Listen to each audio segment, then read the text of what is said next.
बहुत टाइम আছে যেতিয়া ইলেকশন ডিক্লেয়ার হব কোড অফ কন্ডাক্ট লাগিব ইয়ার পিছত প্রক্রিয়াবিলাক আরম্ভ হব গতিকে ক্যান্ডিডেট ডিক্লেয়ার করার কারণে বহুত সময় আছে তেখেতে ভয় কৰিছে হ'ব পাৰে মানুহবিলাক ক'ৰবাত গুচি যাব বা কিবা হ'ব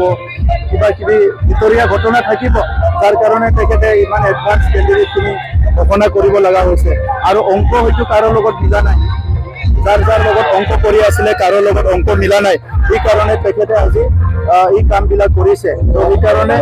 আগতে তেখেতে কেতিয়াবা কৰিছে কিন্তু এইবাৰতো আৰু আগত ক্যান্ডিডেট ডিক্লেয়াৰ কৰক পিছত ক্যান্ডিডেট ডিক্লেয়াৰ কৰক বিপিএফৰ প্ৰতি সবৰে মোহ ভংগ হৈছে আৰু বাস্তৱত আজি সবে দেখিবলৈ পাইছে আগ্ৰামভাৱে আপোনালোকৰ আহ্বান কৰি চৰকাৰৰ পৰা আঁতৰি আহক 50-50 খেলেন বুলি কি ক'ব এইবিলাক কথা মানুহৰ আগত ক'বলৈ ভাল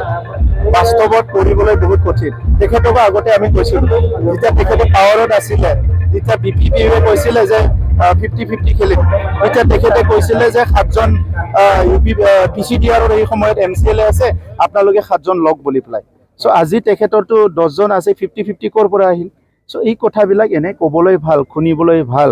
বাস্তৱত কাৰোবাৰ যদি ইচ্ছা আছে ইন্টাৰেষ্ট আছে টেবলত বহি আলোচনা কৰিব পাৰে এৰা ধৰা কৰি আলোচনা কৰি মীমাংসা নোহোৱাৰটো কোনো কথা নাই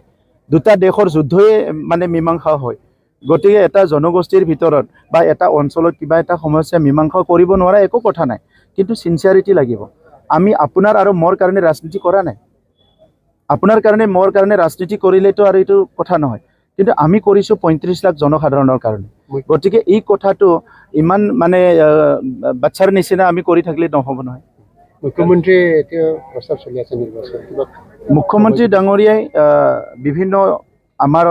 সমষ্টিবিলাকত অঞ্চলবিলাকত গৈ আছে